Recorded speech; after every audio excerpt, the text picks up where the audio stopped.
Are you ready for today's workplace? It's faster, more competitive. On the job, employers use dozens of applications you've never heard of and have higher expectations than ever before. But that's business. As a blind job seeker, you won't get that many opportunities. So when the opportunity does strike, the job, the work, the real opportunity of employment, you better be ready. And you can do it if you put in the work to stay ready. The Workplace Readiness Accelerator program is designed to do this across 8 weeks. It's 25 hours per week, but on the other side, you will know. You'll know you've built the skills. You understand what employers expect, and you'll know how to accomplish it when you get there. You're blind, which means we've got to be twice as great to be considered half as good. So stay ready, be ready with the Workplace Readiness Accelerator program. To learn more, click on vocational rehabilitation at accessabilityofficer.com. Access Ability Officer. Ability is our middle name.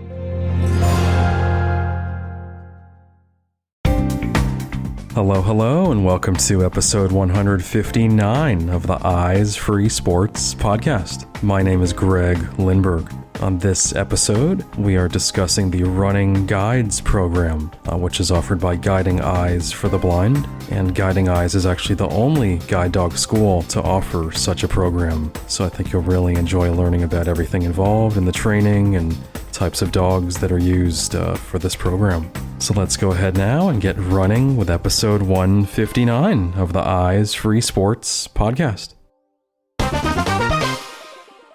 All right, so here on this episode of Eyes Free Sports, we are speaking about running guides and the running guides program at Guiding Eyes for the Blind.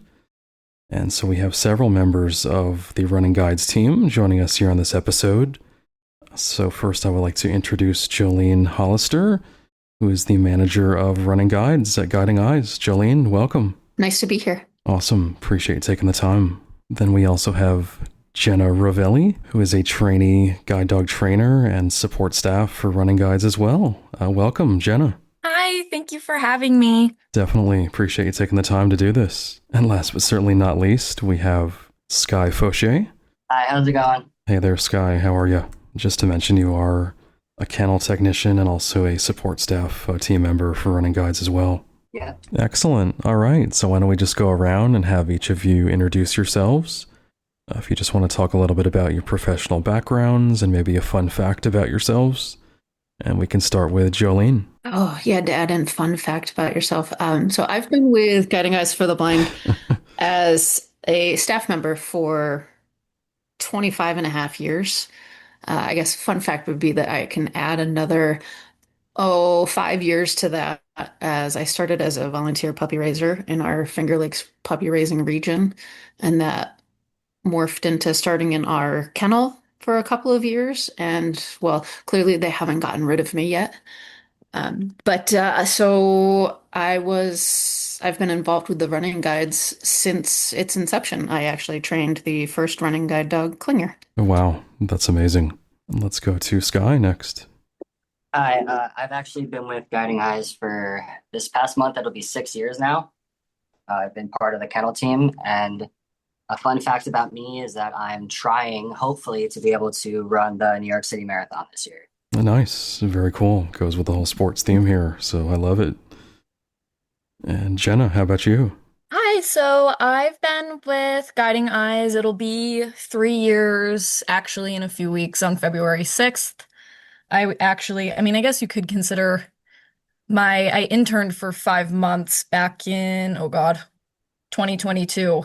I had to do a semester-long internship to get my degree, and I ended up at Guiding Eyes, and I loved it so much that I came back. Fun fact about me, I actually didn't really start running until I was at Guiding Eyes. One of our past running guides employees invited me to go running out with her one day, and I loved it so much that I wanted to make it part of my job. And I'm actually planning to run my first half marathon at the end of April, so that's really exciting. Awesome. All right, another runner. I love it.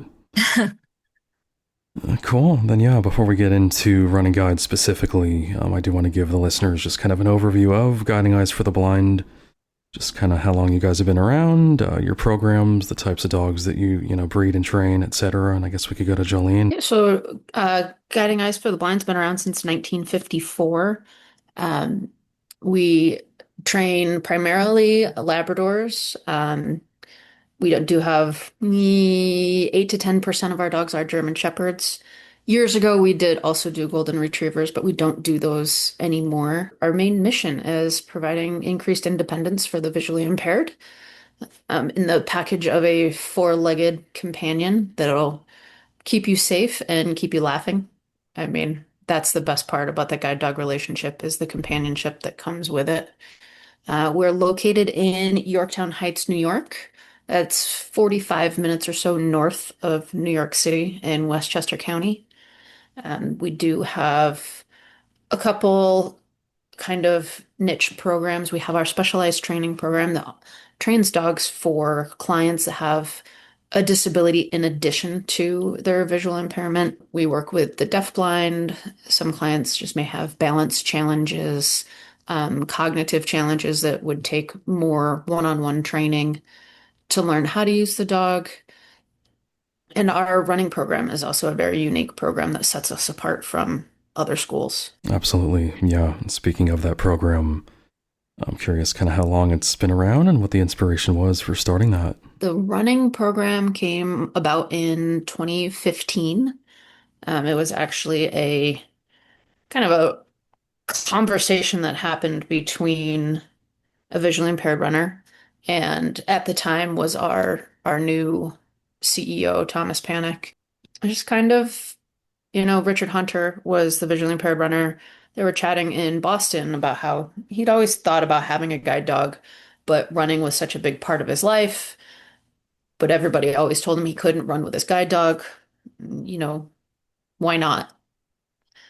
Well, Thomas Panic, also being a runner, sparked the question being posed to our training team of why not? Is it, we've just, guide dog schools have always said it was taboo. It was no, dogs can't work that fast. But as far as we knew, no school had ever actually tried to see if a dog could work and maintain safety while running. And we were willing to give it a go. So we put some thought into the type of dog that we were looking for and ended up choosing Klinger, a German Shepherd male that had just recently started training at the time the conversation started taking place. And we kind of settled on Klinger just because I had recently trained two of his siblings that I'm like, oh, those two dogs had the qualities that we were looking for in a potential running dog. High drive, focus, stamina, eager to do whatever was asked of them. So we decided to see what Klinger thought about it. And with Klinger, we started things very slowly, running on leash. What do you think about it? And he said, well, this is fun, but why did we stop already? Let's keep going. Yep. Um, so his training really kind of blended together of he was learning guide work and running skills all at the same time, which through the years we have shifted that a little bit. But we just had so many questions that we're asking Klinger and asking of ourselves and asking of guide dogs in general. And so we didn't really know how to go about it in any other way. So everything kind of happened at once. But every step of the way, every little challenge we kind of posed to myself training Klinger as the dog that's kind of saying, yeah, I could do that, or no, that might be too much. Every step of the way, Klinger was like, yeah, that is not a problem. Keep going. What else you got? That's not really a challenge. Not for him, it wasn't. So we did a lot of proofing back and forth, really what's an ideal running route, which that hasn't changed through the years. The quieter, the better. The more activity there is on a given route, the more the dog is going to have to say, hey, in order to be safe, I have to slow down. So those ideal running routes are still remain like a quiet bike path, a trail through the woods, streets around, like loops around parks. The trickiest part of beginning the program was equipment. At that Hmm. time, we still solely used the traditional leather harness, which one is very bulky, two is not very ergonomic for the dog. We had handle options that could make it more ergonomic for the handler in hand position, but we didn't have any alternative for ergonomics for the dog, really shoulder reach. The traditional leather harness, that front strap really comes straight across the shoulders, across the chest, and restricts reach to a certain degree. So we started playing, really. We found a off-the-shelf hiking harness that seemed to be a good design, which was the Rough Wear front range harness. And we went to the park one day we had poles, we had zip ties, we had duct tape, foam, soft handles, really trying to figure out how could we attach something to the dogs for the person to follow. How could we make a handle? Um, Hmm. and we ended up with actually more of a traditional handle from our leather harness. And through the help of one of our maintenance guys, who actually is a very good sewer, he was able to deconstruct the top part of the front range harness to put a thin piece of sheet metal within it, pad it a little bit to give us something to connect a harness handle to. And that's what, yeah, Interesting. yeah, Hmm. there was quite a few funny outtakes at the park that day. Soft I can handles, imagine. one Yeah. point of contact, 2 points of contact, all different variables of what did we think was going to work and what could we make easily and successfully ourselves, because that's what we were going off of at the point there. Through the years, that turned into a relationship with Roughwear, and the Roughwear Unifly harness came out of our design of equipment that we I took see. from them to make us, and then them making some prototypes and us testing and playing and trying a couple of different things. And what ultimately came out of that was the Unifly harness, which for a long time we kept as solely for running guides graduates, but that equipment is now available to any of our graduates at Guiding Eyes for the Blind, as well as it can be purchased through your school for anybody that has a guide dog. Oh, Yeah. really? Interesting. Hmm. Wow. But yeah, it definitely sounds like a lot of thought and creativity and trial and error, some testing, I'm sure, went into the whole process in developing Yeah. that. I mean, it was a lot of stress. It was stressful, but it was fun at the same time. And we definitely chose the right dog to go through the trials and tribulations with, because rarely was he like, nope, not into it today. He was always ready to go for a run. He was always ready to go do something. And he was always ready to basically tell us, why did you think I couldn't do that? Right. I feel like kind of the theme of, the disability community, Yeah, where it's like we're trying to prove people exactly. wrong, right? And what we can do. So that's really interesting. Yeah. So then fast forwarding to today, I know you mentioned the program obviously has evolved over time. So in terms of the guide work and training for the guide work versus training for running, are those then kind of two separate things now? So how dogs end up with the three of us and doing any sort of running evaluations and training is about 8 to 10 weeks into the training cycle. Every dog does a preliminary blindfold.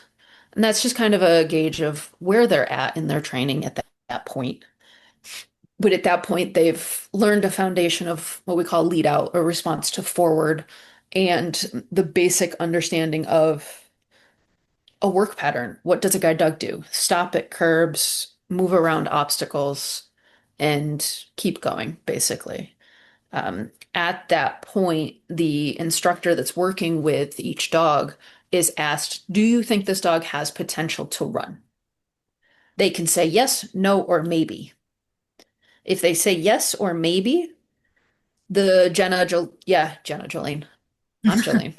Jenna, Sky, and I will schedule the dogs for an evaluation. And we take them to the park, and first and foremost, they have to want to run.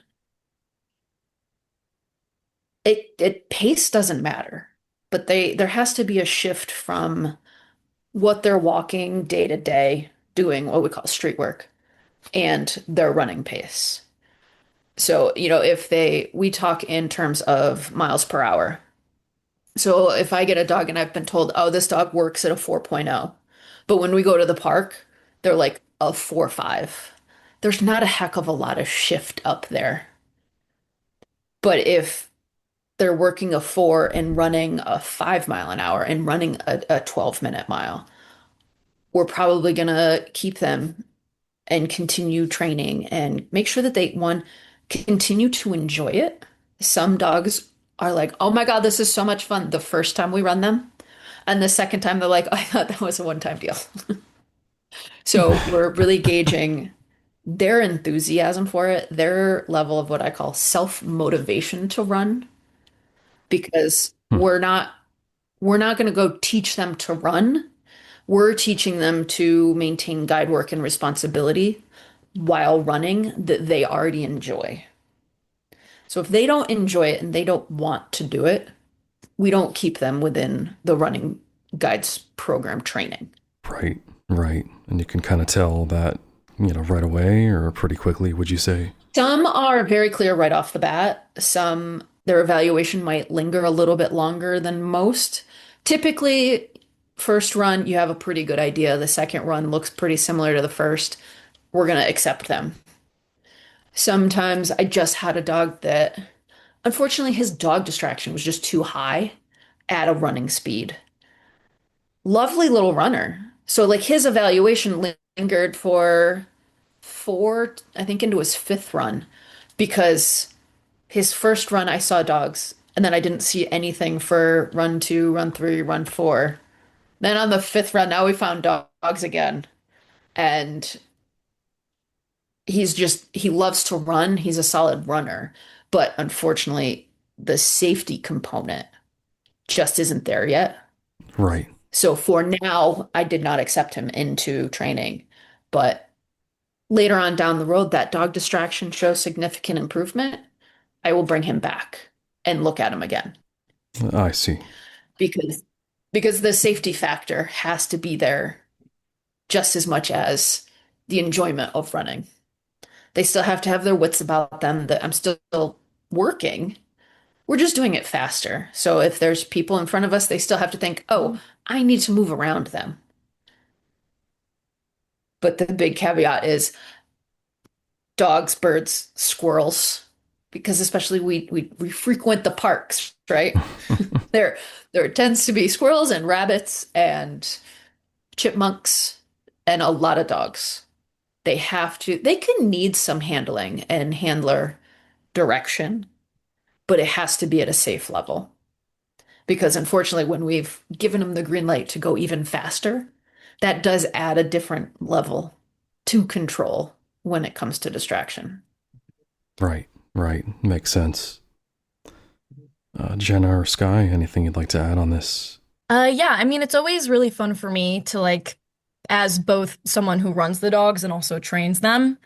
It's really fun to see them from like day one to that 8 to 10 week mark that Joe was talking about and be thinking in the back of your head, oh, do they maybe have some potential to run? So it's really fun for me as one of the running support people to get to do those evals with them and see if they really enjoy it. Or maybe I read them a little bit wrong and they didn't particularly enjoy it. But yeah, I think it's really fun and I think it's really great that we have a whole separate outlet for these dogs that have a really nice natural drive to them. And I feel like generally they they really love it. Nice. Appreciate that. And Sky, anything you'd like to mention? Yeah, I'll bounce off of Jenna real quick. Since I spend my days in the kennel and then I go out training with Jolene, the difference between the dogs that I see in the kennel and the dogs that I see running is so insane because I've seen them work, but some of these dogs are so happy to get out and run. And the ones that can really focus and lock in and like still work while they're enjoying themselves, like prancing and galloping, like it's really, really cool to see. That's awesome. Yeah. I'm also curious about like males versus females, the breed, the age. I mean, is there any kind of like category that you found that's the most effective type of running guide dog? No. Males, females, lab shepherds. There's no given, like, if you give me a shepherd, oh, I know this dog's gonna run. Hmm. Some do, some don't. Same with boys versus girls. I feel like it's like getting to know a brand new dog when we start running with them. Even though, like, Sky sees them in the kennel and sees like their personality in like their downtime. And Jenna and I do see them a little bit more often out on the street, but there's also a lot of dogs that come to us that we don't have relationships with. And we might be like, you think that dog's gonna run? Yeah, sometimes you just don't necessarily see the drive and the fun side of them until you're like, hey, do you wanna? And they're like, I have been waiting my whole life for somebody to tell me I can run. And they're great. Or, you might see them as a softer, more sensitive dog that really needs a little handler zhuzhing on the street. But on the street, they're in such more complicated situations where they have to make a lot of decisions. We get to see them at the park where it's quiet and just see them enjoying themselves in a less stressful, less complicated environment. And just like running is like a stress reliever for us, you can see the dogs enjoying it in the same way, which I really enjoy. Yeah, that's so great to hear. Just kind of observing that, both the handler and the dog enjoying themselves running. Yeah. It's a team, as we know. So as a guide dog handler myself, obviously I know there are a lot of requirements, when you apply for a dog and just kind of who's a good fit for one. And I would imagine when it comes to these running guides, there's probably even more things that you're looking for or looking at in terms of that prospective handler, would you say? Yes and no. Not necessarily that much different in the information gathering process during the home interview on the application. There are there are more questions that will populate in if you check, yes, I'm interested in the running guides program. Um, and primarily what we're looking at is that you have established locations to run, and then we're looking to gather just like how much do you walk day to day? What does your running life look like? Do you run daily? Are you a once or twice a weeker? How far are you running? The key that sometimes comes back and bridges a conversation to start with is the pace that you run at. On the slower end, not necessarily an issue. It's always easier to slow a dog down than it is to make them faster. But sometimes it comes down to the what pace is reasonable for you to accommodate. Because I we just placed a dog. The kid waited almost 4 years for the right running dog. That was his thing. He is capable of 6-minute miles. To proof out a dog at maintaining that kind of speed, I have not seen one in 15 years. But we did find him a dog that's in the 8-minute range, and that was perfect for him. And the runs that that team did in class were phenomenal.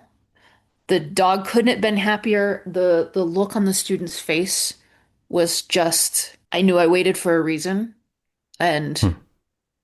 this is it. So the extremely fast runners sometimes will say that, I'm interested in a guide dog, but running isn't necessarily what we call a deal breaker. We do have people that, like this student that we just placed, I want a running dog and I'm willing to wait for the right one because it's the running portion at Guiding Eyes that really drew me to the guide dog aspect.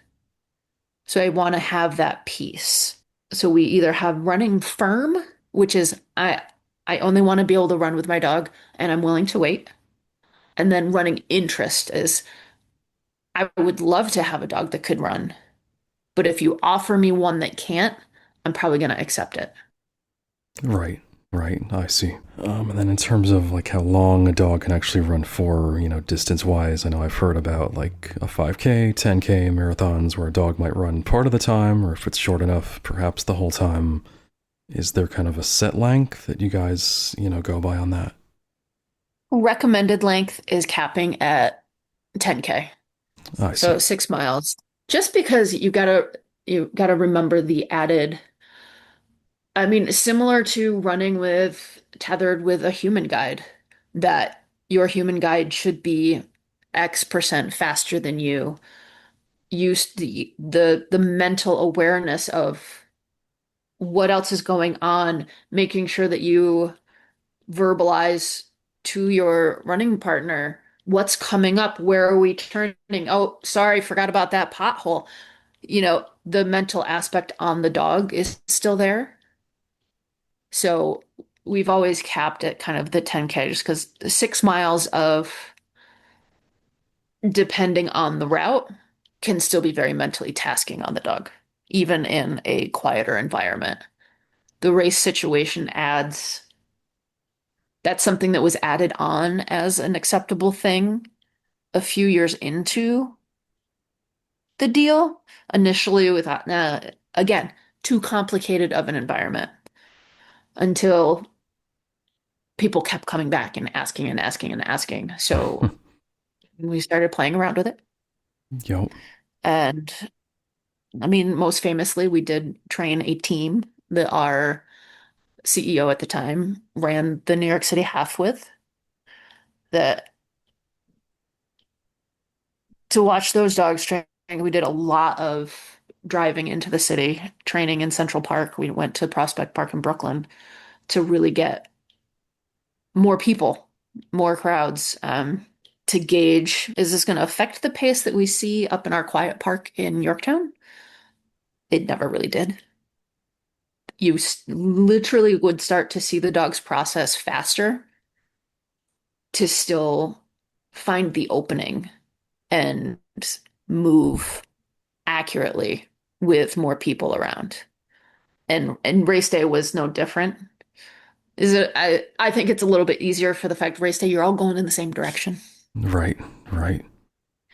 It's interesting sometimes to take the dogs to the bike path for the first time when they encounter people coming towards them. And there are dogs that they say like, oh, they can see me, they will move out of my way.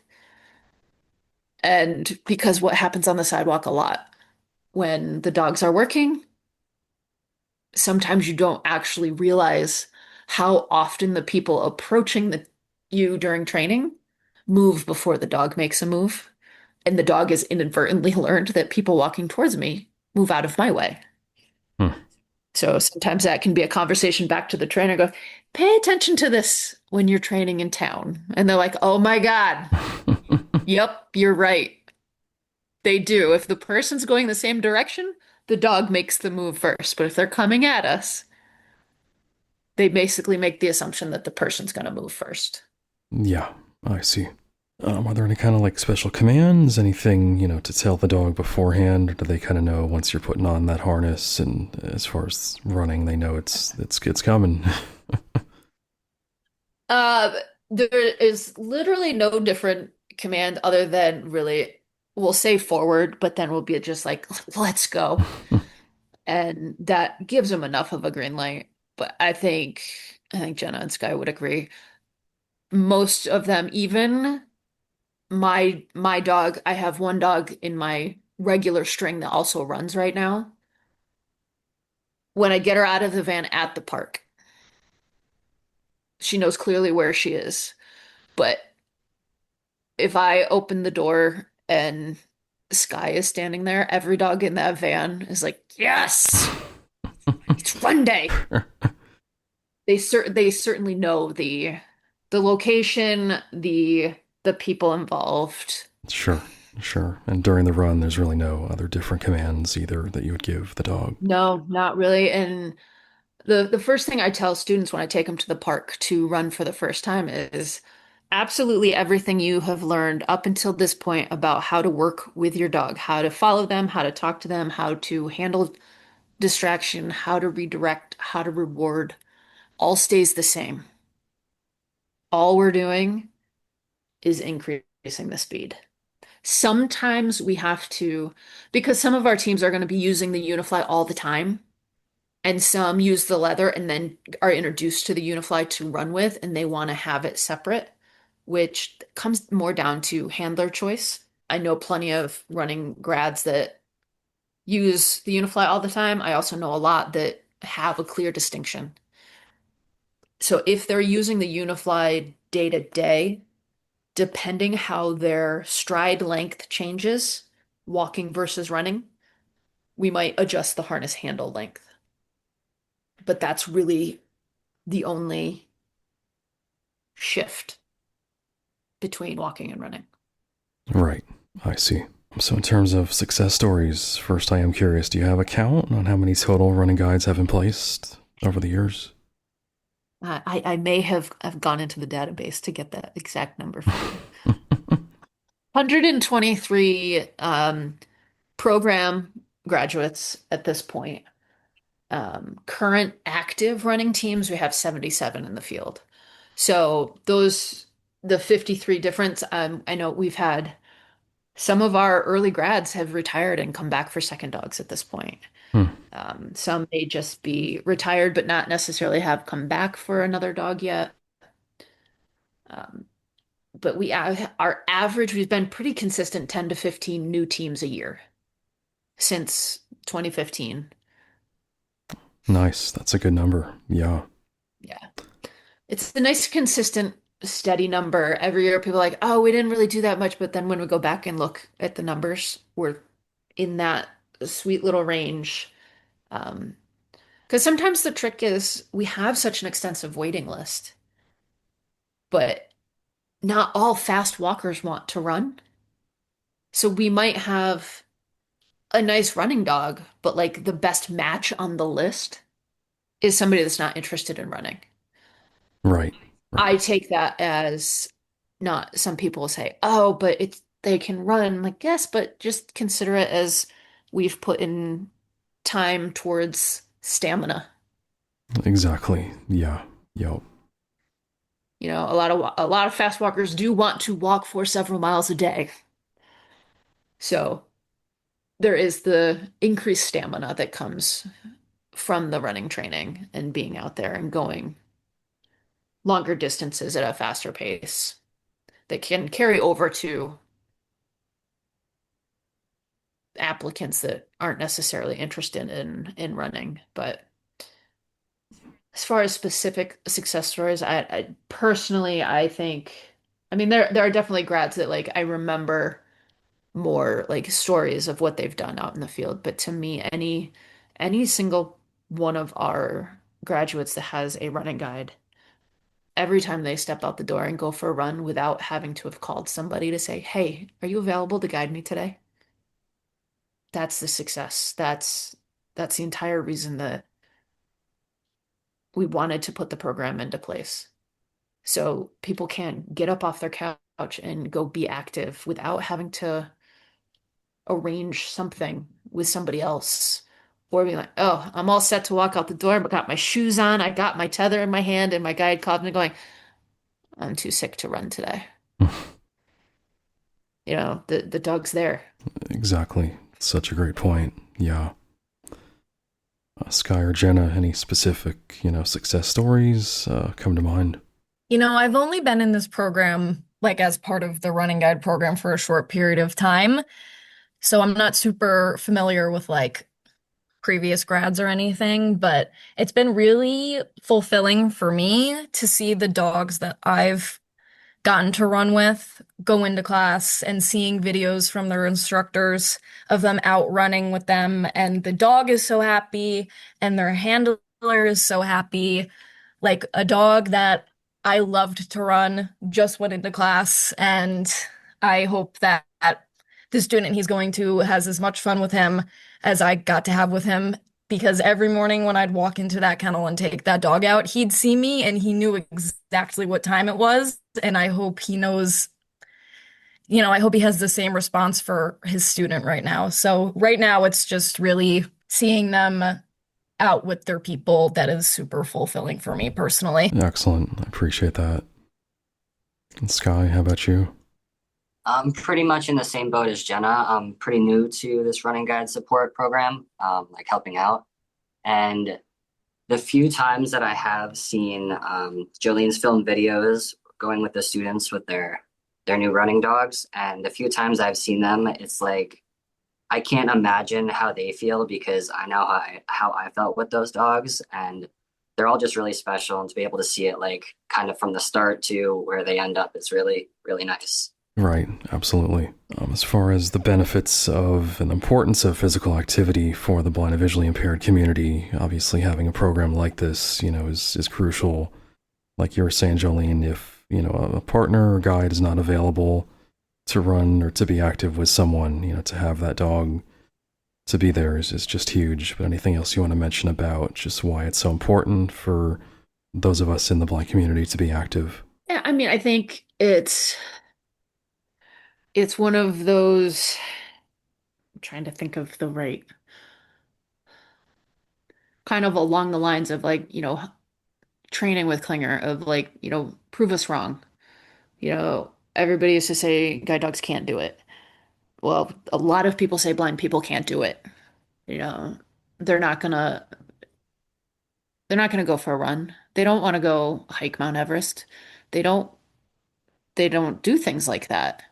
And I think even just in my 25 years at Guiding Eyes for the Blind, the still number of students I come across and learn what they do for a living, or, just learn their story. Where did they come from? What do they do?